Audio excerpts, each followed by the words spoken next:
हमारे वीडियोस मसीहियों को ये समझाने और बताने के लिए बनाए जाते हैं कि प्रभु यीशु मसीह का दूसरा आगमन बहुत ही शीघ्र है और कैसे एक मसीही व्यक्ति को अपना जीवन बाइबल के अनुसार बिताना है, और उन लोगों के लिए भी बनाए जाते हैं जो जीवित और सच्चे परमेश्वर को खोज रहे हैं। किसी व्यक्ति या धर्म की आलोचना करना हमारा उद्देश्य बिल्कुल भी नहीं है।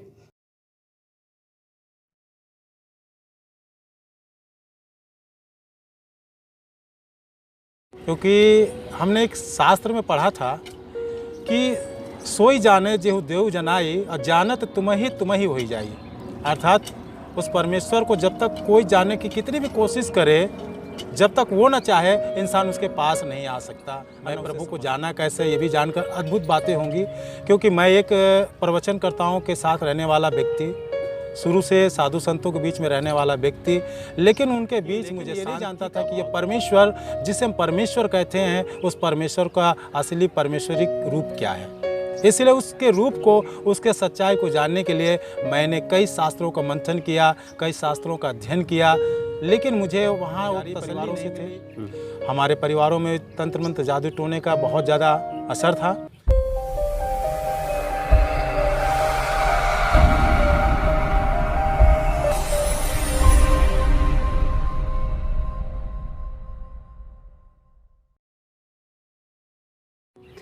आप सभी को प्रभु यीशु मसीह के नाम से जय मसीह की। मैं निमेश कुमार आप सभी का स्वागत करता हूं द लिविंग वर्ड मिनिस्ट्रीज़ की ओर से। और आज हम एक और गवाही के साथ आप सबके सम्मुख में हैं। आज हमारे साथ हैं पास्टर सैमुअल कैलाश जी, जो हरियाणा में हैं और प्रभु की सेवा करते हैं। आज हम उनके जीवन के बारे में जानेंगे कि वो किस प्रकार से प्रभु यीशु मसीह को जाने हैं, कैसे प्रभु यीशु मसीह को अपने उद्धारकर्ता के रूप में ग्रहण किया है और आज तक प्रभु ने उन्हें कैसे चलाया है। उनके जीवन की बहुत सारी बातें हैं जो आज हम जानने जा रहे हैं। आज हम उनसे मुलाकात करने आए हैं और परमेश्वर के दास से हम बातचीत करेंगे, जिसके माध्यम से आप सुन पाएंगे कि किस प्रकार से प्रभु यीशु मसीह है जो जीवनों को बदल देता है, कैसे प्रभु यीशु मसीह एक पापी व्यक्ति को धर्मी बना देता है। उस विषय में जानने के लिए आज हम पास्टर सैमुअल कैलाश जी के पास आए। आज हम आपकी मुलाकात उनसे कराते हैं। तो हमारे साथ है पास्टर सैमुअल कैलाश जी, और आपका बहुत बहुत स्वागत हमारे इस गवाही के माध्यम से, जो हम चैनल में गवाहियों को डालते हैं दूसरे लोगों के लिए जी। तो आज हम आपकी गवाही को रिकॉर्ड करने या आपकी गवाही को सुनने के लिए हम यहाँ पर आए हैं। हम चाहते हैं कि आप अपने जीवन के बारे में लोगों को बताएं, कैसे आपने प्रभु यीशु मसीह को ग्रहण किया, कैसे प्रभु यीशु मसीह ने आपके जीवन में काम किया है और आज परमेश्वर आपको कैसे चला रहा है। इन बातों को आज हम आपसे जानना चाहते हैं। तो इसके लिए सबसे पहले तो मैं आपसे एक सवाल पूछना चाहता हूँ कि आपका जो पूरा नाम आप खुद ही बता दीजिएगा। ऑलरेडी मैं बता चुका हूँ, लेकिन फिर भी मैं चाहूँगा कि आप बताइएगा। जी जी, मेरा नाम पास्टर सैमुअल कैलाश है। लोग मुझे शिव कैलाश के नाम से जानते हैं, लेकिन प्रभु ने जो नाम दिया वो आकर के मुझे मिला सामुएल, और इसलिए लोग मुझे सैमुअल कैलाश के नाम से जानते हैं। मैं प्रभु को बहुत अच्छे तरीके से तो जानने की कोशिश कर रहा हूँ। अब तक उसे जानने के लिए बहुत बार मैंने कोशिश की, लेकिन जितना मैंने जाना है उसके लिए मैं आपसे बताऊँगा। क्योंकि हमने एक शास्त्र में पढ़ा था कि सोई जाने जेहु देव जनाई और जानत तुम ही हो जाई। अर्थात उस परमेश्वर को जब तक कोई जानने की कितनी भी कोशिश करे, जब तक वो ना चाहे, इंसान उसके पास नहीं आ सकता और न उसे समझ सकता है। इस शब्द ने मेरे जीवन में बहुत छानबीन की और मैं अपने जीवन को बहुत हताश, बहुत निराश देखता था कि मैं कहाँ इस परमेश्वर को पाऊँ, जिस परमेश्वर ने कहा कि जो मुझे जानेगा, और जानेगा कब, जब तक मैं ना जनाऊँ, मैं उसे जानने की बुद्धि और ज्ञान ना दूँ, तब तक मुझे समझ नहीं पाता है। तो इस ज्ञान के पीछे मैं परमेश्वर को खोजने निकल पड़ा। मैं प्रभु को जाना कैसे, ये भी जानकर अद्भुत बातें होंगी। क्योंकि मैं एक प्रवचनकर्ताओं के साथ रहने वाला व्यक्ति, शुरू से साधु संतों के बीच में रहने वाला व्यक्ति, लेकिन उनके बीच मुझे शांति का भाव था। मैं गीतों में माहिर था गाने के लिए, मैंने बहुत से गीत गाए और गीतों में भी परमेश्वर की महिमा की, लेकिन ये नहीं जानता था कि ये परमेश्वर जिसे हम परमेश्वर कहते हैं, उस परमेश्वर का असली परमेश्वरिक रूप क्या है।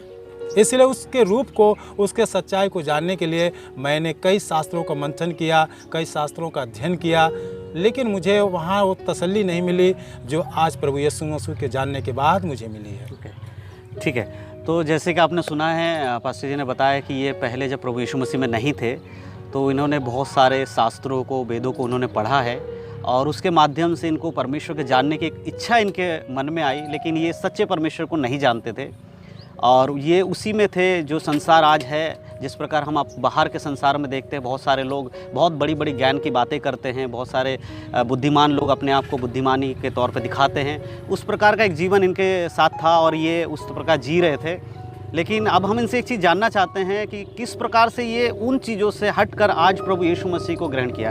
तो पास्टर जी, मैं आपसे ये पूछना चाहता हूँ कि आप, जैसा आपने बताया कि आप पहले बहुत सारे धर्मशास्त्र या बहुत सारी पुस्तकें आपने पढ़ी हैं जिसके आधार पर आपको लगता था कि परमेश्वर वो है या उस प्रकार का परमेश्वर है, लेकिन मैं आपसे ये पूछना चाहता हूँ कि आप यीशु मसीह को कैसे जान गए? क्योंकि आप तो किसी और चीज़ में चल रहे थे, आप किसी और को फॉलो करते थे या उन चीज़ों को आप पसंद करते थे। अचानक से आप यीशु मसीह को कैसे जान पाए? आपके जीवन में यीशु मसीह की जो आगमन है, कैसे प्रभु का वचन आप तक पहुँचा, उसके बारे में थोड़ा सा अगर आप बताएँगे तो। आई थिंक मुझे याद है कि मेरी पढ़ाई लिखाई कलकत्ते में हुई है और मेरे पिताजी अच्छे पोस्ट पे तो नहीं थे, एक मज़दूर व्यक्ति थे। तो रामकृष्ण मिशन बेलूर मठ के आसपास में एक स्कूल है, डॉन बॉस्को स्कूल। ठीक है। और उस डॉन बॉस्को स्कूल में मेरे पिताजी किसी के जगह पे नौकरी करने के लिए लगे थे और उन्हें एक पुस्तक मिली थी, संदेश। जिस संदेश में मैंने एक शब्द पढ़ा था कि तुम्हारा शोक आनंद में बदल जाएगा, अर्थात तुम्हारा विलाप जो है, दुख जो है, आनंद में बदल जाएगा। और इस दुख का अंत खोजने के लिए मैं प्रभु यीशु मसीह को खोजने में लग गया। और एक दिन ऐसा आया कि जब मैंने अपने जीवन में बहुत हताशाएं देखी, क्योंकि मेरे पास मेरी बहन, मेरे भाई, मैंने सबको बहुत बचपन में खोया और माँ थी। माँ के साथ भी ऐसी घटना हुई क्योंकि हम पुजारी परिवारों से थे। हमारे परिवारों में तंत्र मंत्र जादू टोने का बहुत ज़्यादा असर था, लेकिन उनसे हटकर मेरे अंदर एक बात थी कि मैं प्रभु को खोजूं, मैं इनमें नहीं लगूंगा, क्योंकि मुझे इनसे बड़ी नफ़रत है। क्योंकि इनके मुंह से मैंने एक बात सुनी थी कि जो करने वाला है वो एक है, और उस एक को मैं खोजने की तलाश में हमेशा लगा रहा। मेरा मन हमेशा विचलित रहता था। मैं घर में बैठता, बाहर भी बैठता, पढ़ने भी जाता, लेकिन वो विचलता मेरे जीवन से ख़त्म नहीं होती थी। जब मैंने संदेश में पढ़ा कि तुम्हारा शोक आनंद में बदल जाएगा, और ये घटना के माँ के गुज़रने के बाद मेरा मन बहुत शोकित था, तब ये पुस्तक को मैंने पढ़ा और मैं इसके तलाश में लग गया कि मेरा शोक कहाँ आनंद में बदलेगा। और चलते चलते उस परमेश्वर को मैं खोजने को निकल पड़ा, लेकिन तब भी ये तलाश मेरी पूरी नहीं हुई, क्योंकि मैं नहीं जानता था कि परमेश्वर अपने पास उनको बुलाता जिसे वो चाहता है। क्योंकि मैंने और भी शास्त्रों में पढ़ा है, बाइबल का तो खैर अब मैं आकर प्रभु में पढ़ रहा हूँ बाइबल, लेकिन पहले मैंने जो पढ़ा था कि पोथी पढ़ी पढ़ी जगमुआ पंडित भयानक होए, 2.5 अक्षर प्रेम से पढ़े जो पंडित होए। मैंने उस प्रेम के अक्षर को पढ़ा था और वहाँ लिखा हुआ था कि यीशु मसीह प्रेम है। अच्छा, आपका कहने का अर्थ है कि आपने जब बाइबल पढ़ा जी, उससे पहले जब आपने ये श्लोक पढ़ा था, आपने कई सारे ग्रंथ इन्होंने पढ़ा था, उसके बाद आपको वो श्लोक बाइबल में पता लगा कि प्रभु यीशु मसीह जो है वो प्रेम है। जी जी, ये आपको जी, बाइबल में जी पता लगा। ठीक है। ये मैं आपसे जानना चाहता हूँ कि आपने यीशु को अपने उद्धार करता, या आपने यीशु को कब ग्रहण किया? ऐसा क्या परिस्थिति आपके जीवन में जब आपको यीशु को अपने उद्धारकर्ता के रूप में ग्रहण करना पड़ा, या यीशु को परमेश्वर मानकर आपके जीवन में आपको लाना पड़ा? ऐसी कौन सी परिस्थिति आपके जीवन में आई? परिस्थिति बड़ी विकट थी, बड़ी विषम थी, क्योंकि मेरे पिताजी जब इन परिस्थितियों से वो थे, हमारी शादी ब्याह होने के बाद 2001 की घटना है कि हमारी शादी हुई। उसके बाद हमारे पिताजी की आंखें हमारी ज़मीन जायदाद की वजह से, हमारे पारिवारिक रोज़ की वजह से चली गई। और वो ख़ास दीपावली का दिन था जिस दिन मेरे पिताजी की आंखें गई थी। और हमारे दिन में, हमारे जीवन में जो अंधकार छाता गया, और मैं अपने घर में उस गरीबी को देखा है, उन परेशानियों को देखा है जिनसे मैं गुजरा हूँ। बता सकता हूँ कि मेरा जीवन अंधकार का था, और मैं अपनी पत्नी को, नौजवान पत्नी को छोड़कर अपने पिताजी को लेकर प्रतिदिन मंदिर मंदिर भटकता था। उस वक्त कड़ाके की ठंड होती थी, और उन कड़ाके की ठंड में भी मैं कंबल को ओढ़ करके रास्ते में चलता था। और जब चलता था तो लोग कहते थे पागल हो गया अपने पिता के लिए, इसके पिता की तो आंखें आनी नहीं है और ये दर बदर भटक रहा है। लेकिन मुझे ये विश्वास था कि मेरे पिताजी कभी ना कभी तो ठीक होंगे, लेकिन जीवन हमारा अंधकार में डूबता गया और हम कर्जे में डूबते चले गए। और एक दिन ऐसा आया कि मुझे अपने पिताजी को, अपनी पत्नी को उस अंधकार में छोड़ करके किसी व्यक्ति के साथ गुजरात जाना पड़ा। और गुजरात में जाकर मेरे साथ वहाँ भी मेरी बदनसीबी ने मेरा पीछा नहीं छोड़ा और मेरे साथ मेरे ही लोगों ने चोरी के इल्ज़ाम लगाकर मुझे जेल में भरने की कोशिश की। उस वक्त मैंने परमेश्वर के नाम को तो नहीं जाना था, लेकिन मैं एक मंदिर के दरवाजे पे खड़ा हुआ था। मंदिर के अंदर नहीं गया, लेकिन मेरे अंदर से एक ही आवाज़ थी कि अगर सच्चा परमेश्वर है, वो कोई जिसके बारे में मेरी तलाश है, तो आज मुझे बचा ले और मैं आज से सारी चीज़ों को छोड़ करके उसी के पीछे हो लूँगा। और वहीं उस नाम ने मेरे जीवन में चमत्कार किया कि जिस गर्दिश में मैं जाना मुझे था, उस गर्दिश से बच करके मैं उस अंधकार से निकल करके ट्रेन जब पकड़ा तो वो आवाज़ को मैंने सुना जो परमेश्वर की आवाज़ थी। और उस आवाज़ के ज़रिए परमेश्वर में मैं दिल्ली में आया और दिल्ली में प्रथम दिन, प्रथम सप्ताह, प्रथम भोर जो थी वो प्रभु के चरणों में हमने व्यतीत की। उसी दिन परमेश्वर ने मुझसे बात की कि मैं वो हूँ जो तुझे बचाकर अपने सेवा के लिए, अपने कार्य के लिए चुन करके ले आया। तो ये आपने बताया, जैसे कि आपने सुना पास्टर जी ने बताया कि किस प्रकार ये प्रभु यीशु मसीह को जान पाए। इन्होंने ये परमेश्वर के सामने या जिनको ये परमेश्वर समझते थे उस प्रकार से इन्होंने कहा कि कोई सच्चा परमेश्वर है तो मुझे वो बताए और मुझे इन चीज़ों से बाहर निकाले। और हमने सुना कि उनके जीवन में इस प्रकार से परमेश्वर ने कार्य किया और उनको एक परमेश्वर का जो शब्द उनको मिला प्रभु के राज्य में सेवा के लिए और उनको बचाने के लिए, उन्होंने सुनकर अपने आप को परमेश्वर के हाथों में समर्पण। ये कौन से सन की बात है, किस टाइम की बात है? ये सन 2003 की बात है और मैं गुजरात के इस विषम परिस्थिति से जब गुजरा तो मेरे पास पैसे नहीं थे। ओके। मैं कालूपुर रेलवे स्टेशन पर आया, मैं लेट गया क्योंकि मेरे पास पैसे नहीं थे। मेरे पास सिर्फ तन्हाई थी, बेरोज़गारी थी, गरीबी थी, क्योंकि मेरे पास हालात ऐसे थे कि मात्र 10 रुपए थे जो कि मैं पैदल चढ़ के जिस शोरूम में काम करता था कालूपुर स्टेशन पे आया। और वहाँ आने के बाद मैं अपने सर को अपने हाथों पे रख कर के लेट गया कि मैं कहाँ जाऊँगा, क्योंकि जो कलंक मेरे जीवन में लगा है चोरी का, मैं अपने घर में नहीं जा सकता। मेरे पिताजी की अवस्था, मेरी पत्नी मुझ पे विश्वास करती है और अगर वो सुनेंगे तो मेरे साथ क्या हो। मैं क्या करता हूँ, यहीं जाकर के मैं अपनी आत्महत्या कर लेता हूँ। ट्रेन पे अपने मरने के लिए सोचा? मैं उठा और रेलवे ट्रैक पे खड़ा हुआ। सामने से गाड़ी आ रही थी, करीब होगी 1000 मीटर की दूरी पे हॉर्न दे रही थी और मैं पटरी पे खड़ा हुआ। तभी फिर मुझे एक आवाज़ आई कि तेरा जीवन तेरा नहीं है, मैंने तुझे दिया है, अपने जीवन को व्यर्थ में नाश मत कर, मैं हूँ, मैंने तुझे चुना है। मैंने सोचा मेरे अगल बगल कोई खड़ा होकर के मुझसे बातें कर रहा है। जब मैंने पीछे मुड़ करके देखा तो मेरे आजू बाजू कोई भी व्यक्ति नहीं था। मैंने कहा ये हवा की बात है। मैं खड़ा रहा, लेकिन उसी वक्त मुझे एक थप्पड़ लगा। मेरे हाथों को खींचकर जब ट्रेन नज़दीक आई तो मुझे किसी ने बाहर खींचा और पटक दिया। मैं बाहर खड़ा हुआ, ट्रेन निकल गई। थोड़ी देर बाद फिर कान में आवाज़ आई, जा तेरे व्यवस्था मैंने कर दी है। ठीक है। तो हम सब ने जैसे देखा कि पास्टर जी ने बताया कि जब ये इनके जीवन में हताशा, निराशा इतनी ज़्यादा बढ़ गई थी कि ये सुसाइड यानी आत्महत्या करने की तरफ जा रहे थे और ट्रेन ट्रैक पे खड़े होकर ये अपने आप को ख़त्म करना चाह रहे थे। फिर एक आवाज़ इन्होंने सुनी और उनको उस आवाज़ से जो बात सुनी, उन्होंने कहा कि मैंने तुझे चुना है।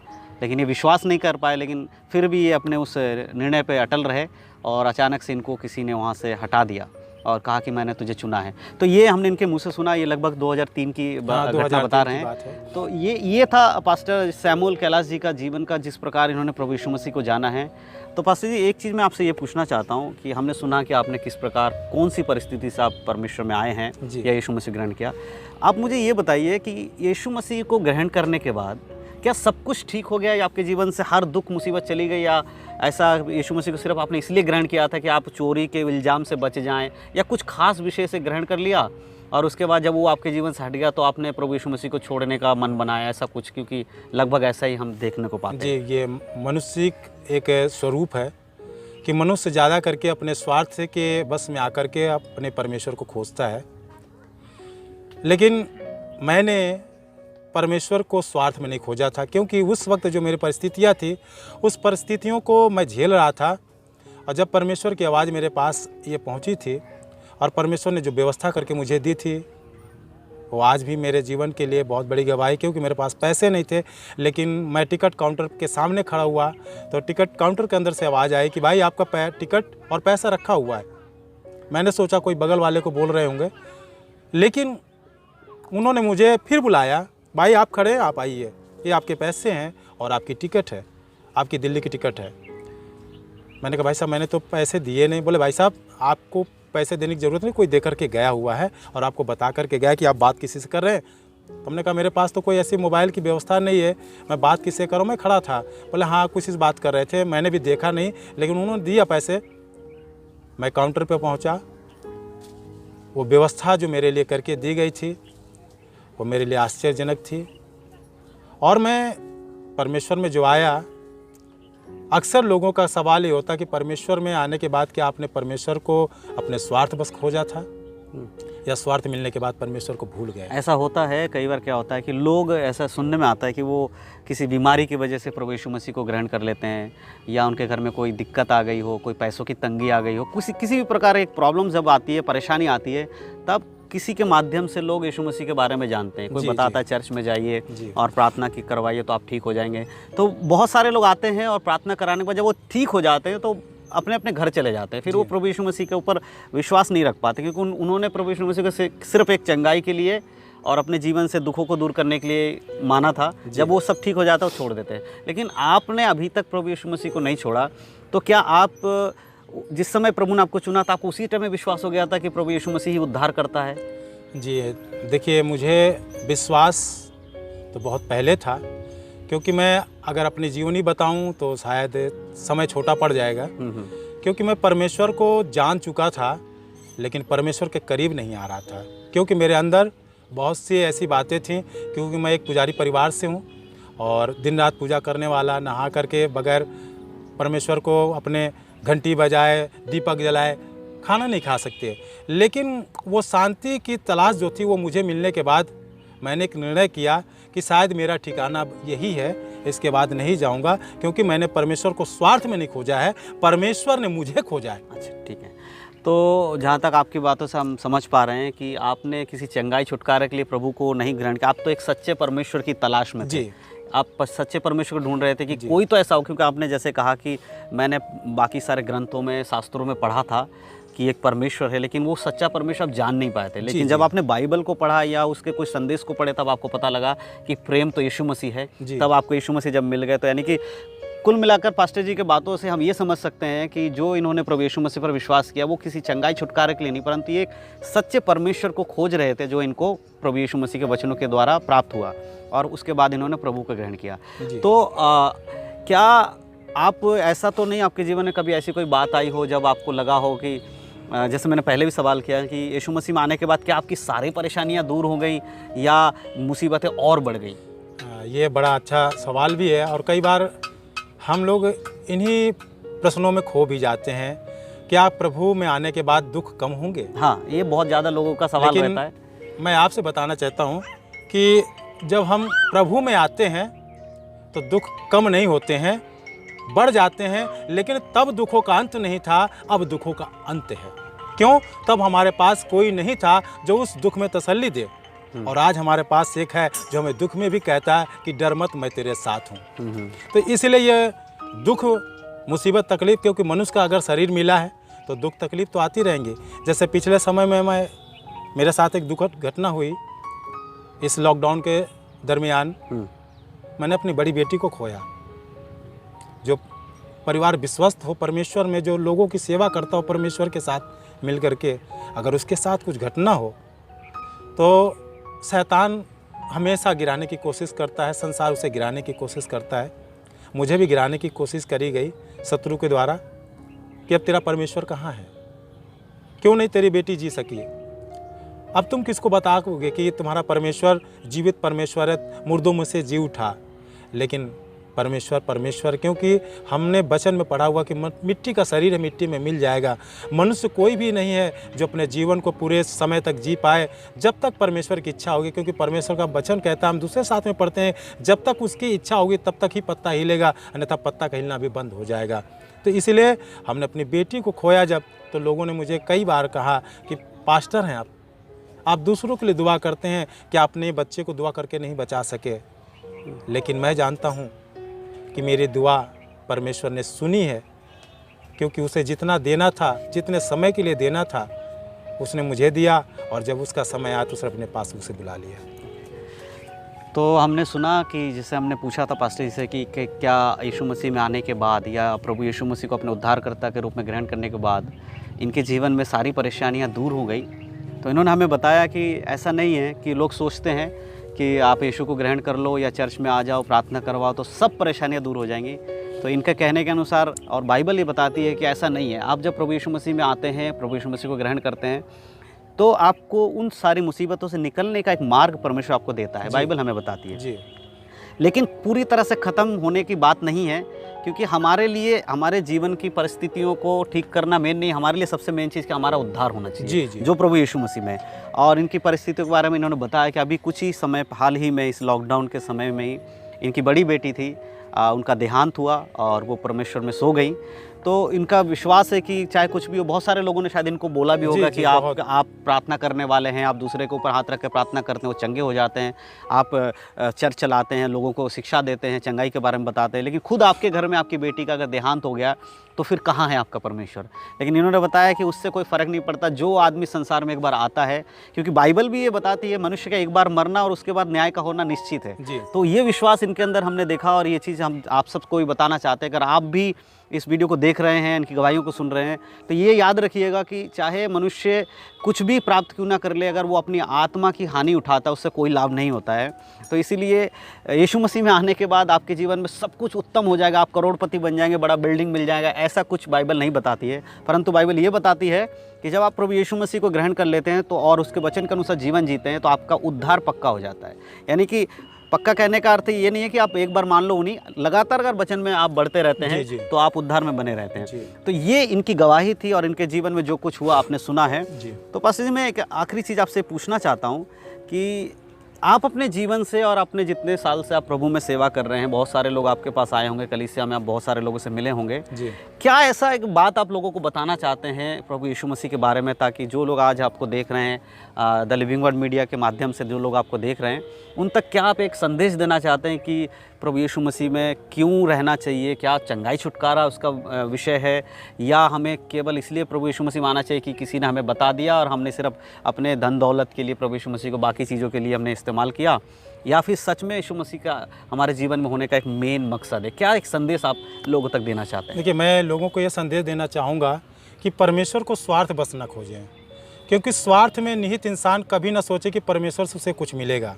और अगर आप सच्चा जीवन जीना चाहते हैं, उद्धार पाना चाहते हैं, सच्ची शांति आप अपने जीवन में देखना चाहते हैं, जो शांति संसार में आप सोचते हैं कि हमारे पास धन दौलत है, तमाम तरह के बंगले गाड़ी हैं, तो वो शांति वो नहीं है। अगर आप मरने के बाद भी उस लोक में अपने जीवन को सुरक्षित पाते, वो शांति आपके जीवन में है। उद्धार वही है कि आप अपने जीवन को परमेश्वर ने सौंप के उस परमेश्वर के पीछे चलते, तब है।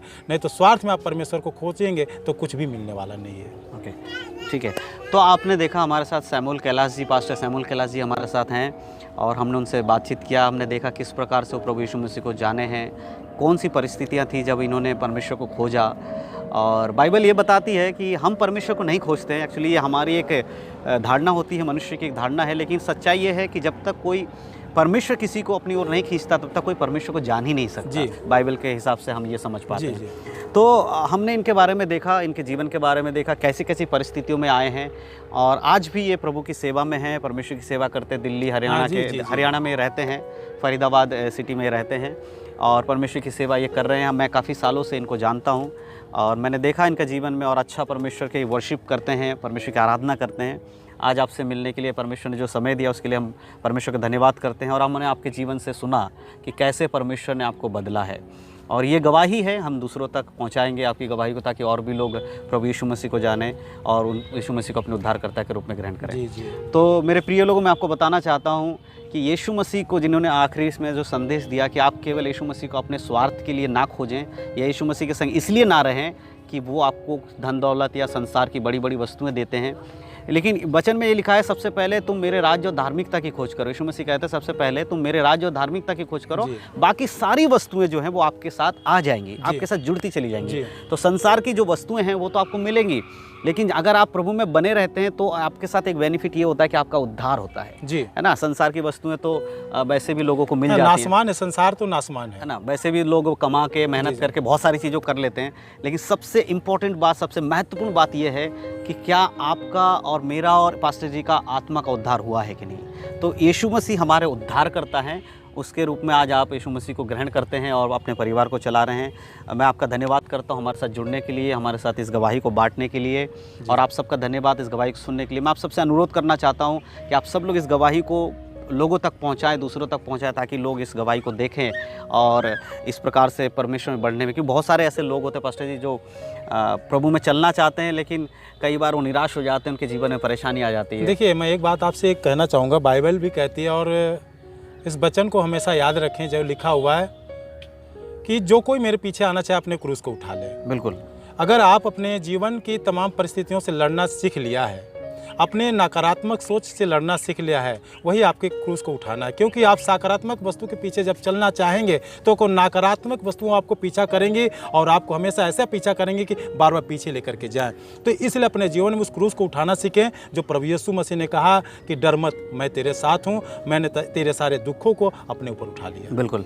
तो पास्टर जी का कहना है, जैसे कि बाइबल बताती है हमें कि यीशु मसीह ने कहा जो कोई मेरे पीछे आना चाहता है वो अपना क्रूस उठाए और मेरे पीछे हो ले। जी। तो अपना क्रूस उठाने का अर्थ यही है मेरे प्रियो कि आपको कोई लकड़ी का क्रूस बनाकर अपने पीठ पे रख के नहीं चलना है।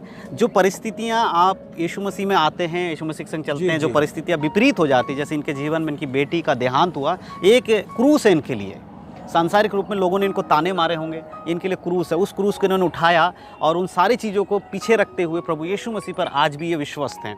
तो उसी प्रकार हमें चलना। और यीशु मसीह वचन में इस प्रकार कहते हैं, मत्ती रचित सुसमाचार 28 अध्याय के जब हम आखिरी आयतों को पढ़ते हैं, वहाँ लिखा है प्रभु यीशु मसीह ने कहा स्वर्ग और पृथ्वी का सारा अधिकार मुझे दिया गया, इसलिए तुम जाओ और जाति जाति के लोगों को सुसमाचार सुनाओ, उन्हें चेला बनाओ और पिता पुत्र पवित्र आत्मा के नाम से बपतिस्मा दो, और देखो जगत के अंत तक मैं तुम्हारे संग हूँ। तो प्रभु यीशु मसीह का जो एक वायदा है, आखिरी जो परमेश्वर वचन में कहते हैं इस पृथ्वी पर रहते समय जब वो स्वर्ग में उठाए जा रहे थे, वो यही है कि जगत के अंत तक मैं तुम्हारे संग हूँ। हाँ, जब तक संसार का अंत ना हो जाए तब तक मैं तुम्हारे संग हूँ। और अगर आपका उद्धार हो चुका है, उद्धार में बने हुए हैं, तो अनंत काल तक आपके संग रहेंगे। हालेलुया। तो परमेश्वर के नाम की महिमा हो। मैं विश्वास करता हूँ कि ये गवाही सैमुअल प्रसाद पास्टर जी के लिए बहुत एक जो गवाही आपने इनकी सुना, तो आप उससे बहुत सारे लोग सीख पाए हैं कि प्रभु यीशु मसीह में बढ़ना क्या है, प्रभु यीशु मसीह के साथ चलना क्या है, और कैसे हमें प्रभु यीशु मसीह में बढ़ते जाना हमने इनकी जीवन की गवाहियों से देखा है। तो मैं आप सबका धन्यवाद करता हूं, और खासकर पास्टर जी मैं आपका धन्यवाद करता हूं हमारे साथ जुड़ने के लिए, हमें गवाही देने के लिए। और मैं विश्वास करता हूं कि ये वीडियो बहुत सारे लोगों के लिए आशीषित रहेगा। और आप सबका भी धन्यवाद। प्रभु यीशु मसीह में आप सब लोग आगे बढ़ें, परमेश्वर में बढ़ें, और हमारे इस वीडियो को लोगों तक ज़रूर शेयर करें और भी लोगों तक पहुंचाता है कि लोग इनकी गवाहियों को सुने और आशीषित हों। तो आप सब, आपका बहुत बहुत धन्यवाद। जय मसीह की आशीष है। प्रभु यीशु मसीह आपको आशीष दे। आप सबका भी बहुत बहुत धन्यवाद। यीशु मसीह के नाम से जय मसीह की।